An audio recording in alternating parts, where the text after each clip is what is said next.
Is the Black Lives Matter campaign dividing cricket? I'll try and present some facts before you, some interpretations, certain statements, and we'll try and come to certain conclusions. The latest trigger in this BLM campaign has come from South African pacer Lungi Ngidi, 24-year-old young guy, a fast bowler. He made a statement and he said, "This is something that we need to take very seriously and like the rest of the world is doing, make the stand." Fair enough, but it wasn't fair for certain former white South African players like Symcox, Boeta Dippenaar, Rudy Stain, and they really came out against Ngidi, hammering him for making those statements. Before that, one of the latest developments is that 30 former South Africa cricketers, including Makayantini, Herschel Gibbs, Vernon Philander, they have come out in support of the BLM campaign and really backed Ngidi. Among the others who've signed the statement are Ashwell Prince, JP Dumini, Paul Adams, and they have basically said that we commend Ngidi for supporting Black Lives Matter and we'd like to add our support for it too. We note the criticism aimed at Lungi for expressing his views, and we hope that Cricket South Africa, together with fellow cricketers, both present and the past, will come out strongly in support of BLM. We note too that the most outspoken criticism directed at Ngidi has come via former players such as Symcox, Boeta Dippenaar, Rudy Stain, Brian McMillan and others, and we urge that their views be challenged. Now, what did the players who challenged Ngidi say? They basically came out very strongly in support of the white farmers whom they said were being brutally targeted, murdered, and they even went to the extent of saying that when Ngidi sits down to have his meals, he should think where that meal is coming from. That is one viewpoint. Now, in the last 6 months, of all 8 new appointments within the executive management of cricket, CSA, which is Cricket South Africa and its affiliates, all have been white males. So it shows the thinking which is happening in CSA and the line that they might be taking in future. Now, Dippenaar, Symcox and Rudy Stain, they really came out very strongly, as I said, against Ngidi, and I just want to read out 1 or 2 quotes which would give you a sense of what they're trying to say. Symcox said, the former off-spinner, "What nonsense is this? He must take his own stand if he wishes. Stop trying to get the Proteas involved in his belief. Besides the fact that right now Cricket South Africa should be closed down. It's a proper dog and pony show. The cricket is being dragged through the mud and we should be looking at it buying popcorn."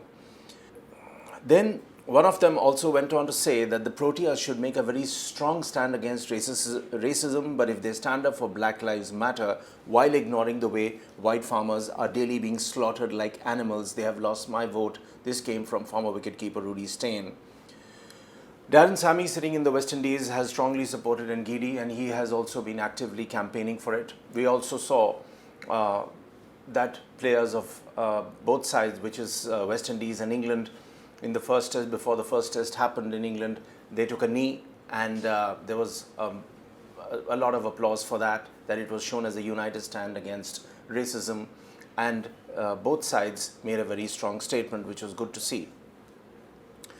In all this, Michael Holding, he came out with a very sterling 4-minute speech in England, and most of us who've heard it, there was a very strong emotive current in what he said. He spoke about his childhood. He spoke about the fact that there is something called a white privilege. He went on to say that why is it that when a black man enters a shopping mall, inevitably that person is shadowed by the security guard, not any white person.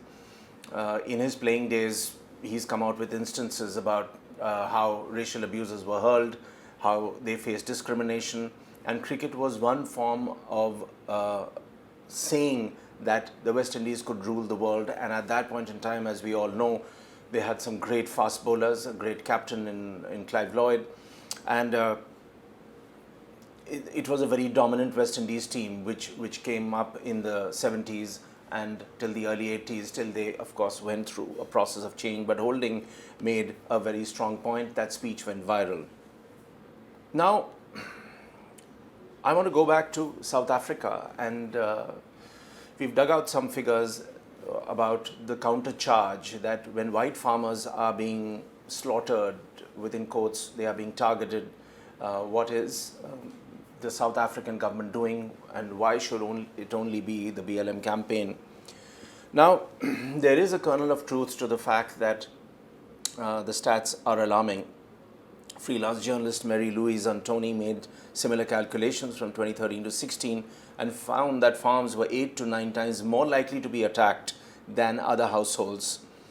And the figure is disproportionate. About 80% of murders in South Africa can be considered social fiber crimes, which is basically domestic violence, drunken brawls, muggings, etc., etc. But the South African murder rate is about 34 per 100,000 people per year. If one uses conservative figures, the rate at which specifically farmers are being murdered in South Africa can be calculated at anywhere between 80 and 100 per 100,000 people per year. I'll repeat that, 80 and 100 per 100,000 people per year, which is pretty high. So there is a matter of concern. But should that be extrapolated into hitting Ngidi and making it that if you're talking about BLM, what about those guys? So that is something that needs to be thought of, and I feel probably Symcox and Dippenaar and the likes should not have dragged in that bit of the campaign into this. It is a serious matter, but it should be kept out of cricket as far as possible. Some interesting stats again. South Africa's 2019 Rugby World Cup win achieved with a squad captained by the black Siya Kolisi, and that included 11 black or brown players, 6 of whom started the final. It was proof of their diversity, and it showed the contribution. Interestingly, South Africa does have a reservation policy. I'll take you quickly through that. And they have a quota system which allows a franchise to field only 5 white players. Even the national team has to play an average of 6 colored players in a season, with 2 mandatory black Africans in the starting 11. So there have been some discussions, some controversies in their media saying that where this 2-member quota is concerned, what happens if they are not good enough? What happens if there is a move to try and adjust them? So is it fair? Is this quota system not going against cricket being a free-flowing game where those who are talented, who have the numbers against their name, should be picked? That is a point to ponder. And last but not the least, South African players, and we've seen people like Morne Morkel play very well, tremendous fast bowler. Morne Morkel, Kyle Abbott, Simon Harmer and Dwayne Olivier, they have preferred county cricket to playing domestic cricket in South Africa and inclusion in the national team. So in simpler words, they'd rather play county cricket in England and not play for their national side. Why? Because their rationale is that domestic cricket does not promise a good pay, and the chance of making it to the playing 11 in the national side is no longer assured. This is when Graeme Smith is at the helm of affairs. What can Graeme Smith do? Now, I'll leave you with a couple of points which I strongly believe in. The first point: